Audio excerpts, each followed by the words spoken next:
Bismillahirrahmanirrahim. Assalamualaikum warahmatullahi wabarakatuh. Salam santun, salam rahayu, selamat malam untuk para subscriber Mas Abi Official dimanapun berada.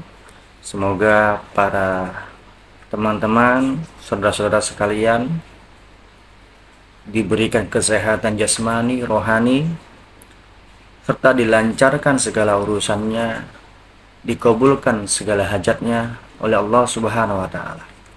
Amin, amin, amin ya rabbal alamin. Dan terima kasih untuk teman-teman yang sudah selalu sudih untuk menonton video-video di YouTube saya. Ya, sekiranya memang itu bermanfaat, diambil baiknya. Jika memang itu tidak bermanfaat, diabaikan, jangan ditonton. Ya, baik. Di kesempatan kali ini, di video saya kali ini, karena banyaknya pertanyaan teman-teman, entah itu di WA, ya, ataupun di inbox, ya, kenapa ilmu itu diperjualbelikan? Ya, di sini pemahaman saya. Tapi kalau teman-teman punya pemahaman lain, silahkan, ya, karena tentunya kita mempunyai pendapat yang berbeda-beda, ya. Dalam pemahaman saya ataupun pendapat saya, ya, ketika seorang spiritual itu, ya, menimbah ilmunya dengan lelaku fisik, ya, lelaku fisik dalam istilah Jawanya itu ya tapah seperti itu, ataupun melakukan ritual-ritual khusus di tempat-tempat khusus seperti itu. Di situ ada pengorbanan, ya. Dan tentunya ilmu-ilmu yang kita minati, yang kita ingini, tentu kita harus memberikan sesuatu kepada sisi ritual itu, ya. Namun beda halnya kalau kita ingin sesuatu yang tanpa pengorbanan, itu ada dalam Islam sendiri, ya, itu juga sudah memberikan ilmu-ilmu yang dalam artian mencakupi segala hal. Contoh sepertinya ayat suci Al-Quran, ya. Kita semua tahu bahwasannya Al-Quranul Karim itu adalah obat untuk segala hal dalam permasalahan hidup kita. Itu bagi yang beragama Muslim. Tentunya percaya akan hal itu. Kalau tidak percaya, ya tidak masalah. Itu kembali kepada keyakinan masing-masing. Namun di konten saya kali ini, saya akan membagikan, ya, beberapa amalan, ya, yang mungkin bisa untuk teman-teman amalkan untuk hari-hari teman-teman dalam, ya, entah itu dalam urusan asmara atau penyakit medis, non medis begitu. Dan ini semua berasal dari Al-Qur'anul Karim, ya. Jadi tentu diamalkannya itu secara monoton, istiqomah, ya. Karena di sini kita dituntut, ya, lillahi ta'ala, meminta kepada Allah, ya. Dan konten ini sebetulnya hanya untuk selingan. Ketika memang tidak ada media-media saya review, saya akan memberikan, ya, ataupun menyajikan sesuatu yang mudah untuk teman-teman amalkan dalam setiap permasalahan, entah itu jodoh, rezeki, bahkan asmara, yang memang masalah-masalah yang sering kita hadapi setiap hari, ya. Baik, di sini saya akan membagikan, ya buat teman-teman. Tapi mungkin teman-teman yang lain di luar sana sudah pernah dengar gitu. Ya tentunya para ulama-ulama, habaib, kiai sudah sering sekali membagikan amalan-amalan ya tentang surat Al-Fatihah ya. Banyak sekali. Dan di sini saya hanya ingin berbagi saja. Di sini saya tidak menyandang gelar seorang ulama, tidak. Di sini saya hanya ingin berbagi pada teman-teman, tidak untuk mengajari ataupun menggurui. Hanya saja saya ingat pada patokan kalimat seperti ini. Sebaik-baiknya menjadi manusia itu adalah manusia yang berguna untuk orang lain. Sebaik-baiknya menjadi manusia adalah manusia yang berguna untuk orang lain. Ya, begitu. Jadi mau didengar monggo, mau diamalkan silakan saja, sah-sah saja. Karena apa? Karena ini dasarnya dari kitab suci Al-Qur'an gitu. Ya, di sini baik tanpa panjang lebar 15 keutamaan surat Al-Fatihah. Ya. Jadi ada 15 keutamaan surat Al-Fatihah. Yang pertama itu mencegah kemarahan Allah Subhanahu wa taala. Yang kedua, ingin mendapatkan derajat lebih tinggi di sisi Allah. Yang ketiga, mendapat keamanan, menolak ketakutan, dan memperbanyak kebaikan. Lalu yang keempat, mengobati penyakit, entah itu penyakit medis ataupun non medis. Nah, yang kelima, agar tidak tersesat. Di sini tidak tersesatnya itu banyak bilangannya ya. Tentunya kalau untuk orang-orang yang teman-teman yang sedang belajar ilmu al-hikmah, supaya tidak tersesat pikirannya, tidak melenceng begitu ya.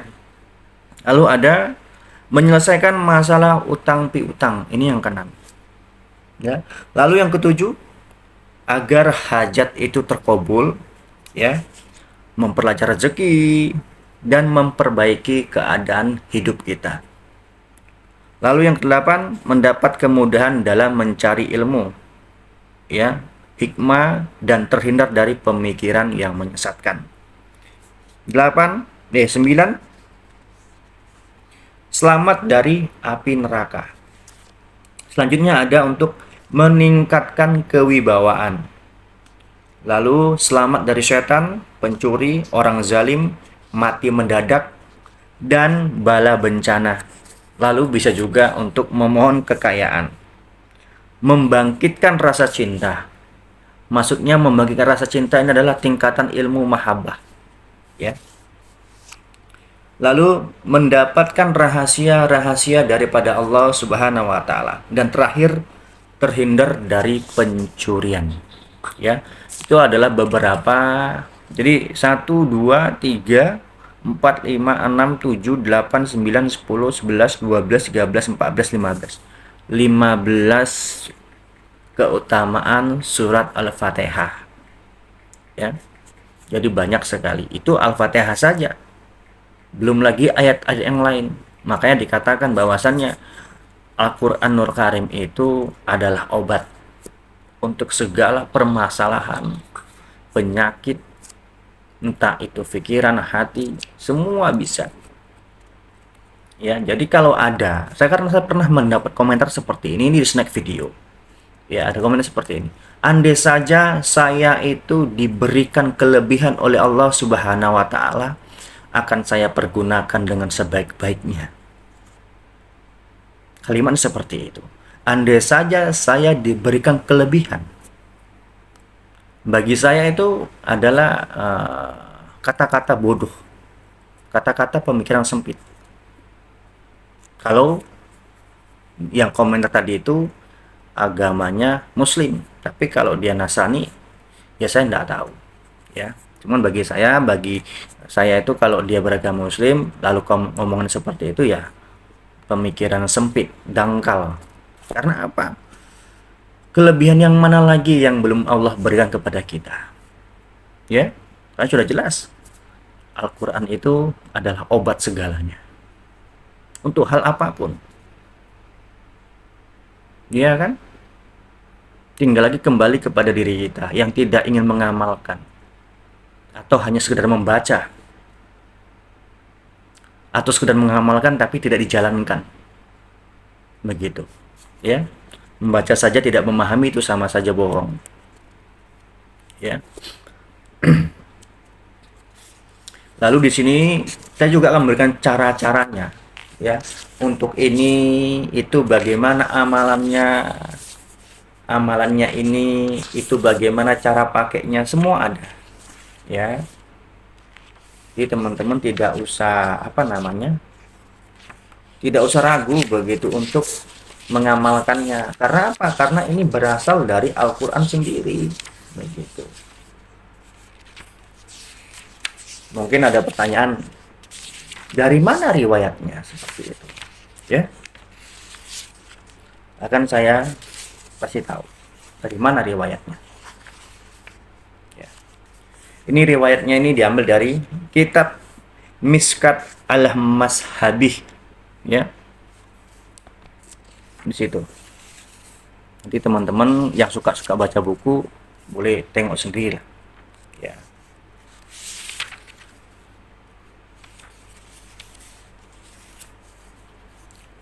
Yang jelas amalannya itu ya harus dilakukan secara monoton, istiqomah seperti itu. Jadi videonya pun nggak akan saya bikin panjang-panjang karena takutnya nanti teman-teman tuh bosan mendengarkan, ya. Jadi tentunya akan saya bikin potong-potongan seperti itu. Dan untuk teman-teman yang jomblo-jomblo atau yang sedang dirundung asmara, ya, rasanya cocok ini, ya, tentang untuk menimbulkan rasa cinta dari diri seseorang yang kita sukai. Ya, seperti yang saya katakan, itu tingkatannya mahabbah. Ya, ada caranya seperti itu. Tapi itu nanti, ya, nanti kita bahas itu. Dan di sini cara untuk mendapatkan derajat tinggi di sisi Allah Subhanahu wa taala. Ya.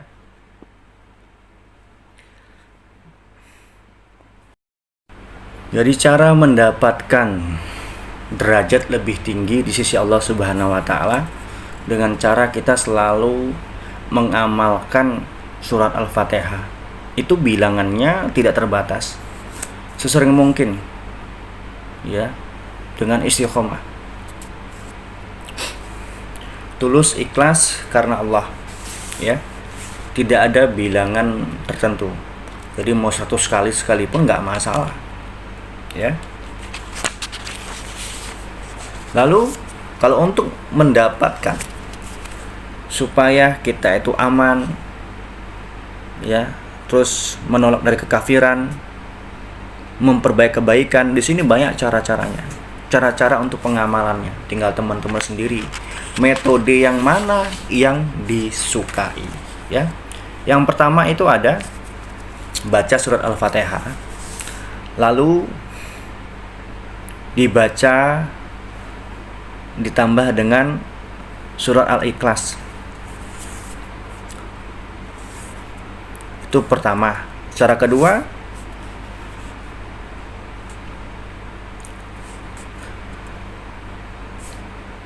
tinggal diaplikasikan saja.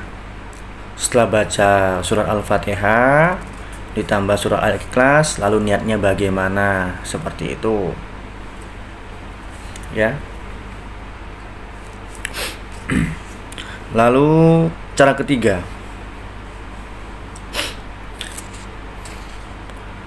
kalau kita bepergian dari rumah, barang siapa datang dari berpergian ke rumahnya, maka bacalah surat Al-Fatihah dan surat Al-Ikhlas. Ya, sekali-sekali boleh, baru Al-Fatihahnya sekali, Al-Ikhlasnya sekali bisa, atau Al-Fatihahnya 2 kali 3 kali, Al-Ikhlasnya bisa juga, seperti itu, ya. Intinya itu diamalkan secara istiqomah. Kalau saya sendiri pribadi, ya, karena memang saya tuh suka mengamalkan yang namanya ayat kursi, entah itu sehabis sholat fardu, mau tidur, pergi dari rumah, habis wudhu, seperti itu. Ya, alhamdulillah gitu. Yang saya rasakan tuh begini, saya tidak pernah mimpi buruk-buruk, mimpi yang dalam artian menggoda iman, tidak. Bahkan biasanya yang mimpi datang itu saya anggap itu petunjuk, bukan mimpi yang berasal dari halusinasi. Ya, ada tuh. Jadi mimpi halusinasi itu seperti ini, ketika kita ingin tidur, biasanya kita mau tidur itu memikirkan sesuatu, nah itu terbawa sampai mimpi, itu namanya halusinasi, ya. Tapi kalau kita sudah berdoa sebaik-baiknya doa, lalu kita tetap mimpi, itu biasanya petunjuk entah itu untuk diri kita, untuk para keluarga kita, ataupun untuk orang-orang terdekat diri kita, seperti itu. Lalu cara keempat, untuk menolak kekafiran, itu baca surat Al-Fatihah 41 kali setiap mau datang waktu subuh. Dalam artian ketika kita tuh belum sholat subuh lah ya, istilahnya duduk dulu, tafakur dulu, itu kita amalkan Al-Fatihah 41 kali. Itu untuk menolak kekafiran, ya. Lalu cara kelima, untuk membuka pintu kebaikan, ya. Bacanya itu Al-Fatihah sebanyak 7 kali setiap pada sholat fardu, ya. Itu 7 kali. Jadi setiap sholat fardu itu dibaca 7 kali aja. Itu tadi, itu caranya ada 5 cara untuk mendapatkan keamanan, menolak kekafiran, dan memperbanyak kebaikan, entah itu kebaikan dalam diri sendiri ataupun dalam bermasyarakat, ya. Lalu yang kedua, mengobati penyakit, ya, mengobati penyakit. Ini juga ada 5 cara. Jadi teman-teman boleh diamalkan, ya. Dibacakan surah Al-Fatihah itu 41 kali, lalu ditiupkan ke bagian anggota tubuh yang sakit, insya Allah, ya, mengharap ridhonya Allah, akan sembuh penyakit tadi itu, ya. Jangan pula kita tuh baca buru-buru, enggak, ya, pelan-pelan dihayati, betul-betul mengharap kesembuhan daripada Allah Subhanahu wa taala melalui ayat-ayat suci Al-Quran tadi, surat Al-Fatihah, ya. Lalu yang kedua, untuk mengobati sakit mata juga bisa, ya. Bangunnya pada waktu subuh. Jadi waktu subuh itu bangun, ambil air wudhu, lalu sholat qabliyah subuh. Nah, setelah itu lanjutkan dengan membaca surat Al-Fatihah sebanyak 41 kali sebelum sholat subuh. Setelah selesai, tiuplah kedua tangan dan usapkan pada mata yang sakit. Lalu lanjutlah sholat subuh berjamaah, ya. Insya Allah akan sembuh sakit matanya, seperti itu. Lalu cara ketiga, ya, untuk menyembuhkan penyakit secara umum, ya sama, letakkan tangan, entah tangan kiri atau tangan kanan, tapi bagusnya tangan kanan sih, ya. Bacakan surat Al-Fatihah 7 kali, ya, diletakkan di tempat yang sakit. Semakin banyak pun semakin bagus bilangannya, ya. Lalu cara keempat, untuk menyembuhkan penyakit dengan mengamalkan surat Al-Fatihah. Ambil dulu botol air putih. Kalau di sini direkomendasikan tuh air hujan, ya, air hujan, air telaga, air sumur, ya, yang masih bersih dan suci. Dalam artian ini ya, kalau dalam pemahaman saya itu biasa saya tuh ngobati ataupun meruqyah teman-teman itu biasa saya tuh menyarankan pakai air hujan, air sumur, atau air-air sungai seperti itu. Menurut saya itu masih ada nyawanya. Tapi kalau nggak ada, boleh pakai air mineral. Ya, kalau nggak ada. Tapi kalau ada lebih bagus air hujan, air sumur seperti itu. Karena masih menyatu dengan bumi, dengan energi alam seperti itu. Lalu dibacakan surah Al-Fatihah itu sebanyak 70 kali. Lalu ditambah dengan ayat kursi 70 kali. Ya. Lalu ditambah lagi berarti ayat Al-Fatihah 7 kali, ayat kursi 70 kali, Al-Ikhlas 70 kali, lalu ditambah dengan Al-Falaq dan Al-Annas, Al-Falaq dan An-Nas sebanyak 70 kali. Jadi Al-Fatihah, ayat kursi, Al-Ikhlas, Al-Falaq, An-Nas, lalu setelah baca itu semua ditiupkan ke air tersebut, lalu minum airnya tadi, ya, ke orang yang sakit. Insya Allah mengharap ridhonya Allah, insya Allah sembuh, ya. Lalu cara kelima, mengamalkan basmalah atau Bismillahirrahmanirrahim, ya. Itu bisa menyembuhkan penyakit, ya. Ini juga dijelaskan di dalam kitab Mujarabat Ad-Dairabi Al-Khabir, ya. Bilangannya itu jika dibaca sebanyak 100 kali selama 3 hari, ya, dengan cara demikian insya Allah atas izin Allah penyakit yang kita derita itu diangkat, ya. Itu tadi. Jadi itu 2 cara. Karena di sini durasi panjang sebetulnya, ya. Nanti kita lanjut ke part 2-nya, ya. Jadi yang sudah kasih tahu di situ caranya adalah mendapatkan keamanan, menolak kekafiran, memperbanyak kebaikan. Itu 1. Cara-cara sudah. Lalu mengobati penyakit, cara-cara juga sudah. Ini selanjutnya kita bahas agar tidak tersesat, menyelesaikan masalah utang piutang bagaimana, lalu agar hajat terkabul, lancar rezekinya bagaimana, seperti itu. Ya, jadi buat teman-teman silahkan diamalkan, ya, dipantengi ya, diamalkan secara istiqomah, mengharap ridhonya Allah Subhanahu wa taala. Itu tadi kalau yang pingin gratis, amal-amalan yang dalam artian para ulama-ulama juga memakainya, para ulama-ulama pendahulu kita memakai, mengamalkan, ya silakan. Ya. Hanya dengan kita mengamalkan secara istiqomah dan mengharap ridhonya Allah Subhanahu wa taala. Mengharap kepada Allah Subhanahu wa taala. Ya. Jadi gitu aja video saya kali ini.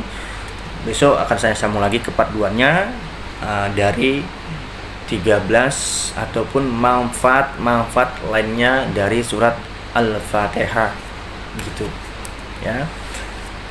Cukup sekian video saya ini.